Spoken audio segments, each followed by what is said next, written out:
Hi butterflies, welcome to my garden.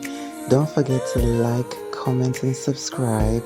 And now let's get into the video. Hello everyone, it's your girl Calypso and I am back again.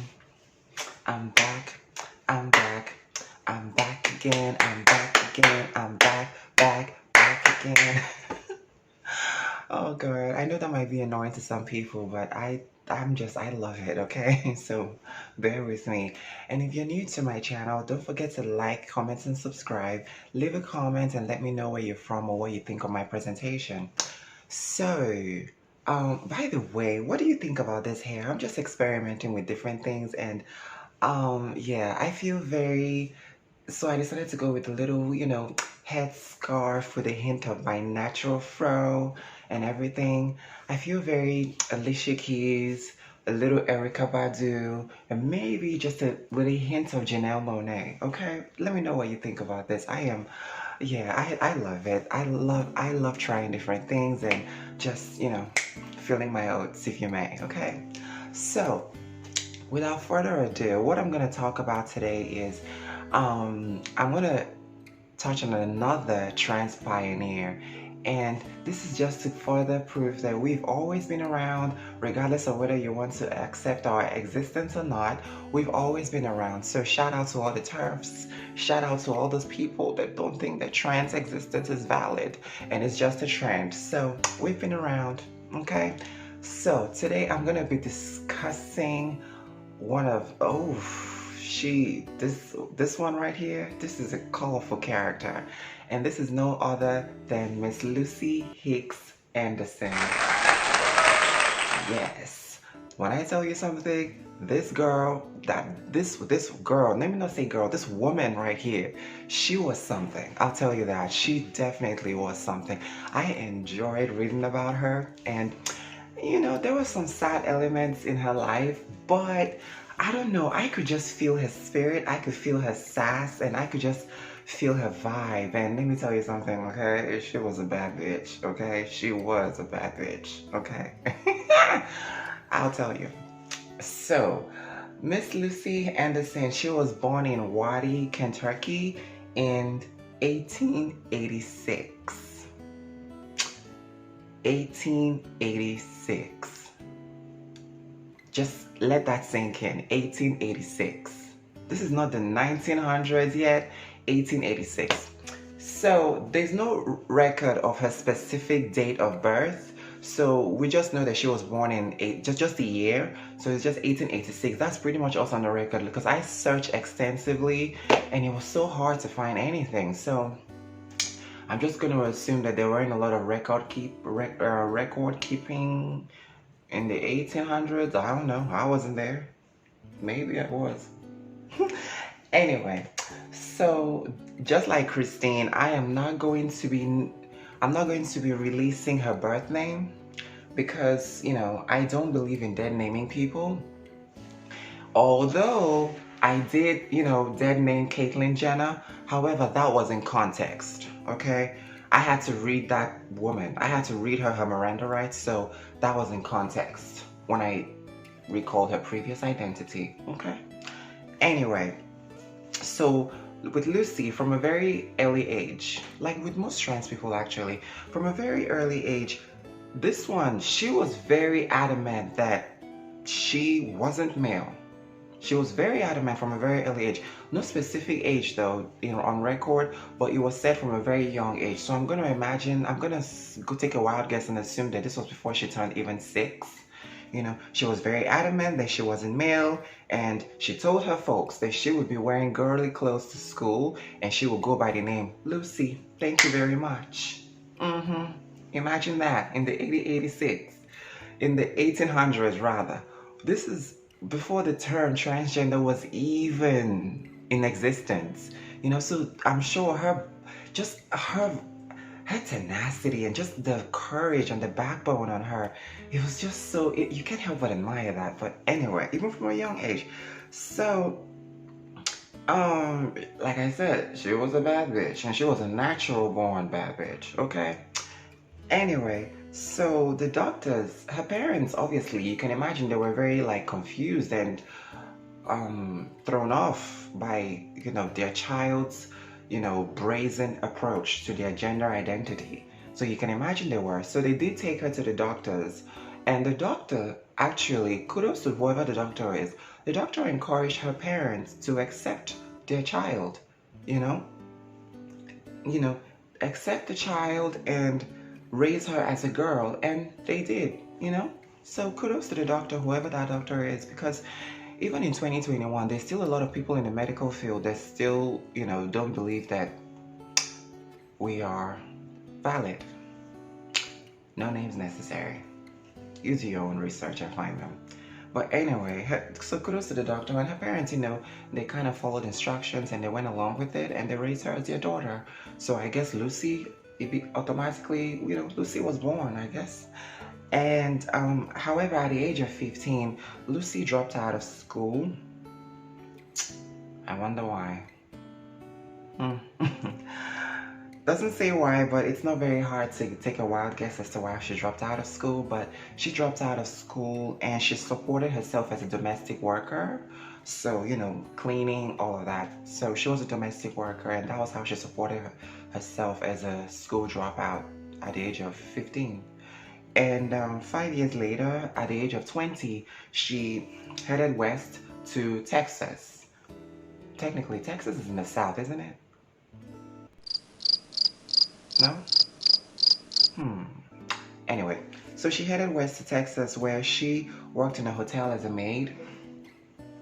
And then to New Mexico, where she married her first husband, Mr. Clarence Hicks. And this was in 1920. And then she officially became Lucy Hicks. After she took her husband's last name, Clarence Hicks, and she became Lucy Hicks. And the newlyweds, then moved to the West Coast and they settled in Oxnard, California. And she did well for herself, She did well for herself working as a nanny and a caterer and, for the wealthy families. And she catered a lot of elaborate events and she did a lot of catering for the wealthy families. So she was kind of rising in the ranks because she did well for herself, and she was a skilled chef. She won a lot of baking contests, so she was able to gain a lot of notoriety from winning a lot of the baking contests and the catering contests. So that was her way of raising her profile as a caterer, and her profile was rising up in the society because people started to take notice of who she was, and she was getting more gigs, and so she did well for herself in that field, which was amazing. And so her first marriage to Clarence Hicks, it ended after 9 years. However, during that time, the time of the union, she was able to save enough money and she bought a property that was a boarding house serving as a brothel. She was a madam. I'm not mad at that, okay? I'm not mad at that. You get your money where you can. And, well, legally.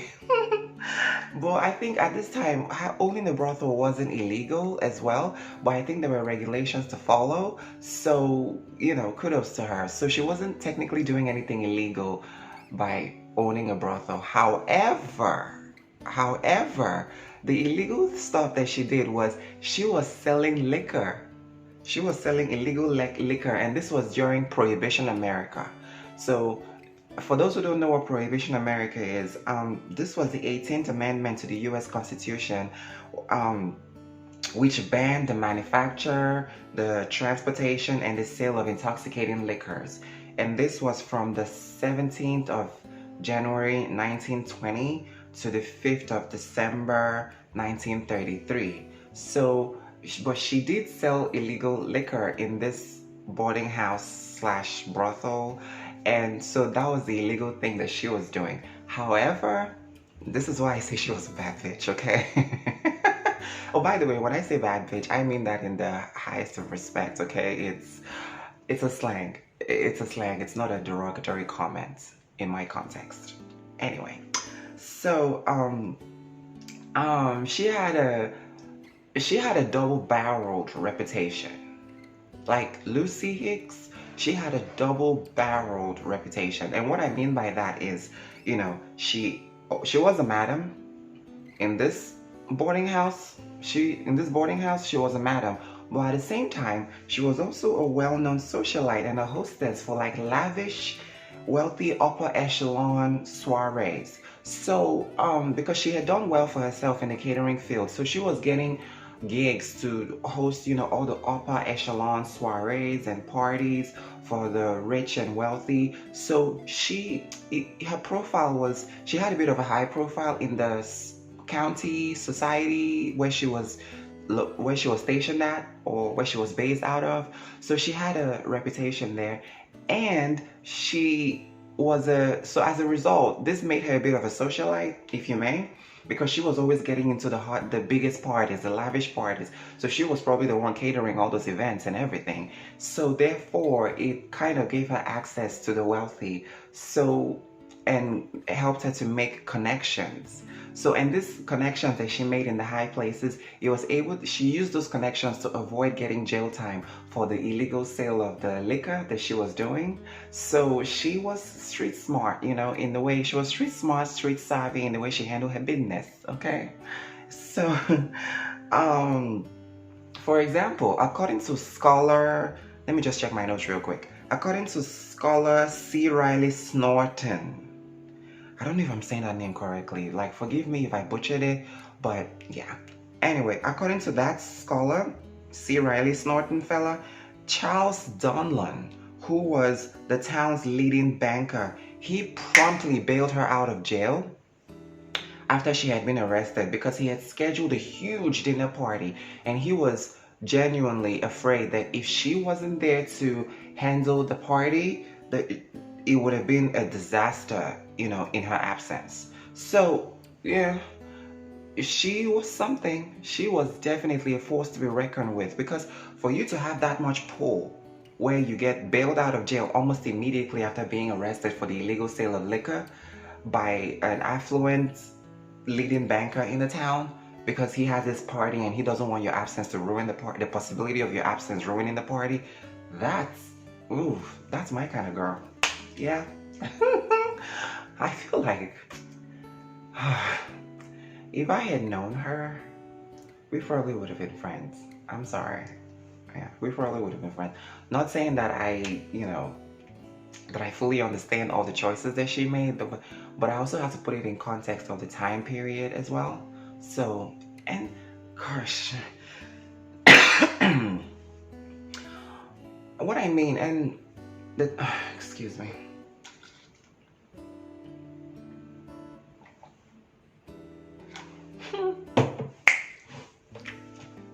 What I mean is, like, understand that the time period, she was born in 1886, right? So she came of age in the 1920s, the roaring 20s, right? And that was when she got married, started her business and everything.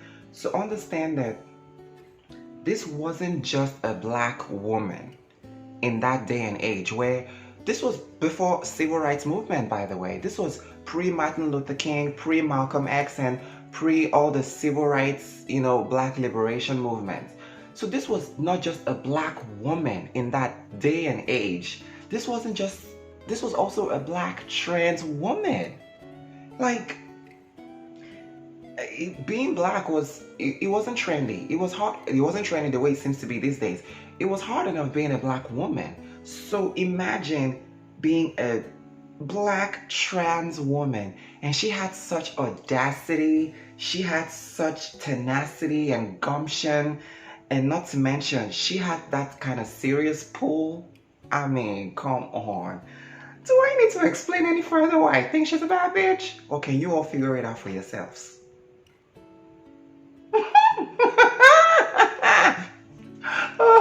This was a very fun research, I swear. I was living for her. Anyway, in 1944, she married her second husband, Reuben Anderson, a soldier who was stationed in Long Island, New York.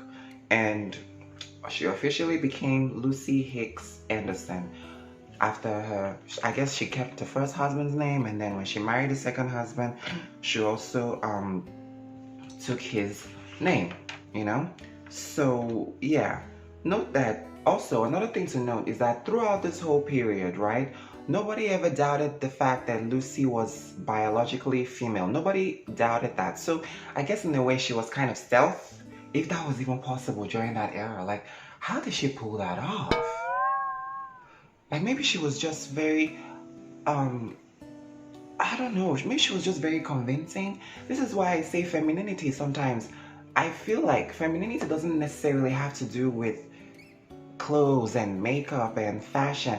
It has to do with your essence and your aura and, I don't know, your presence. It has to do with your spirit. And I think that's just what it was, because nobody ever doubted that she was feminine, a female, like a biological female.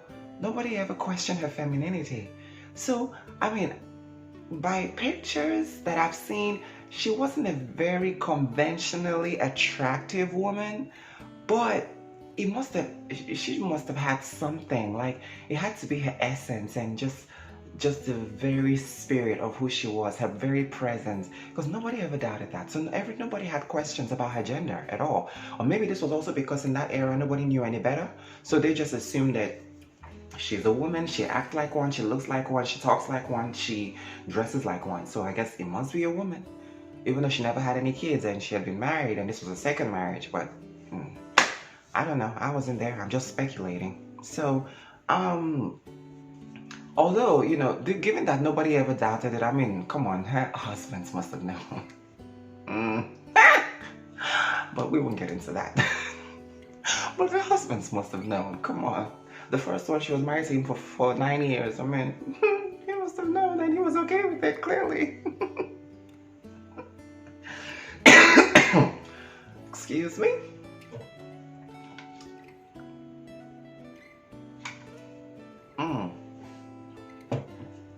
Oh, Lucy, Lucy, Lucy. Anyway, now this is where the trouble starts. The real trouble. In 1945, a sailor, Navy sailor, whatever, same difference, a sailor or a naval officer, naval SEAL, he claimed to have caught an STD from one of the women in Lucy's brothel. So as a result, a medical examiner in the courts determined that all the women, including Lucy, had to undergo a medical examination, you know. And this was when it was discovered that she had been assigned male at birth. Scandal. And this scandal rocked Ventura County, where she was at. Excuse me again. Anyway, authorities then proceeded to persecute her for fraud because she lied about her gender on her marriage license. Keep in mind that she had been married twice. So authorities, you know, the police or whatever, they proceeded to persecute her for fraud because she had lied about her gender on her marriage license to her husband. And she impersonated a woman. They claimed that she impersonated a woman, even though technically she was a woman. Come on, she was a woman. Yes, in that era, the word transgender wasn't like it wasn't something that was in existence. It wasn't something that was in the conscious mind, you know. Anyway, so because I don't think the word transgender had people who were transgender in that era were fully diagnosed. They were just seen. Who knows how they were treated, and I can imagine they weren't treated good, you know. Anyway, so they felt like, you know, she impersonated a woman, and therefore this was considered as perjury, you know, falsifying, I don't know, your gender identity. So they considered it as perjury on the marriage license. So during the trial, she stated, I quote, okay, "I defy any doctor in the world to prove that I am not a woman, and I have lived dressed, and acted just as what I am, a woman. That's what she said during the trial. So, like, ooh, the treachery, the defiance. Oh, to be a fly on the wall in that courtroom. But hey, this is why I'm fascinated by her. She was convicted of perjury and then she was sentenced to 10 years probation. However, the reason she was convicted because at this time, in America, marriage was considered to be only valid between a man and a woman, and she was not considered a woman. So therefore, her marriage was considered null and void. It was nullified and yeah, annulled. And however, the U.S. Army, they were less sympathetic to her, and they charged her.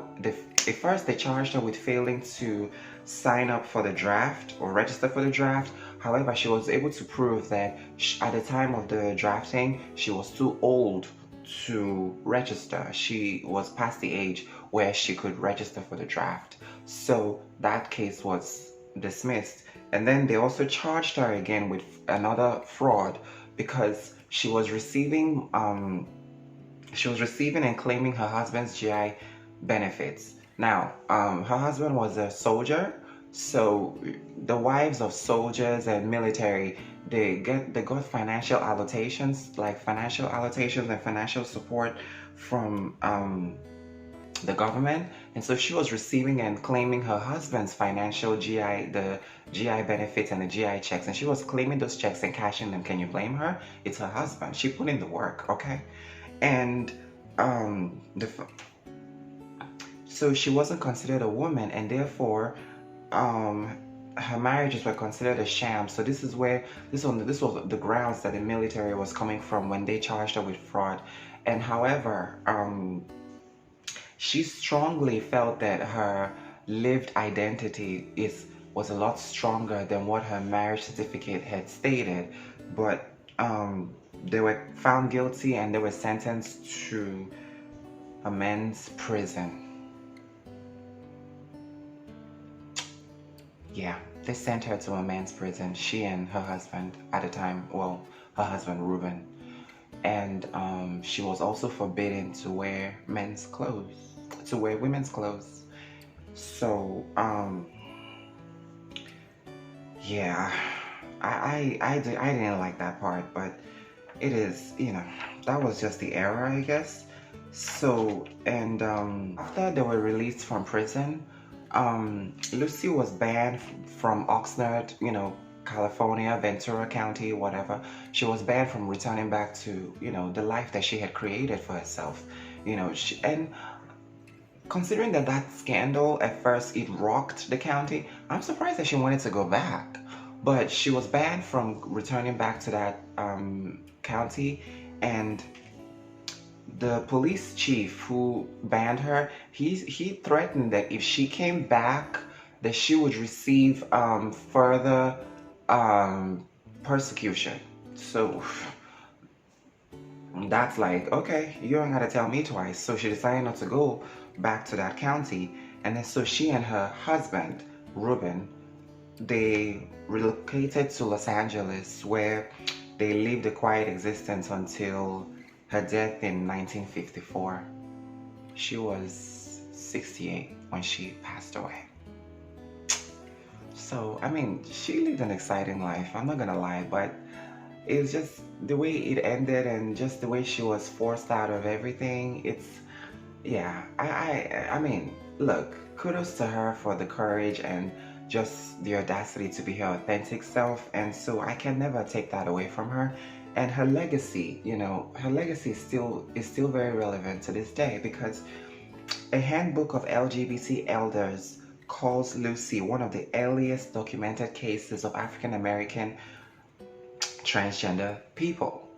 And she is also seen as one of the original trailblazers of marriage equality and same-sex marriage, whatever. So let me tell you something, all you gay people, when you raise a glass at your weddings, when you toast at your weddings, keep in mind that there was somebody, a black trans woman called Lucy Hicks Anderson, who was one of the catalysts for it, because what she did was unheard of at the time. Like I said, always remember the era. She was born in 1886, right? By 1920, this woman was making waves, okay? She was doing the damn thing. Like, she gave 0 F's, okay? She was doing the damn thing. She was authentic and brazen about who she was. Wow. Like, the audacity of her, just the tenacity, and just, I can also imagine the sass. Like, I can feel the spirit. I can feel like she had a lot of sass and a lot of spirit to her, you know? Like, she had fire. You can imagine. And, you know, she's also one of the many untold, well, she's being talked about now, but for a long time, she was one of the many untold trans pioneers who lived authentically in a forbidden era, you know, despite all odds. This woman had 2 husbands, okay? She had several businesses. She had more than one business. She was running a business, you know, she had the boarding house, she had the catering business, and she was selling liquor, okay? In Prohibition America? I mean, come on. So, the purpose of me doing this video is just to let people know that, let me tell you something. All you people that say that trans is a trend or it's a new thing, we've been around, okay? We've been around as far back as 1886. Yes, I can't say that enough. 1886, okay? Oh, like we're here. Like, we've existed. So all you TERFs that think that trans women cannot be in the same movement as feminism, like, little girls, you better get your life, okay? Get your life and have a seat and pay attention, okay? Pay attention, read, study, because I am doing my research, and she was fun to research, okay? Lucy Hicks was fun. So yeah, we've always been around. Anyway, so that's my story of the day of another amazing trailblazing trans pioneer. And that was the story of Lucy Hicks Anderson.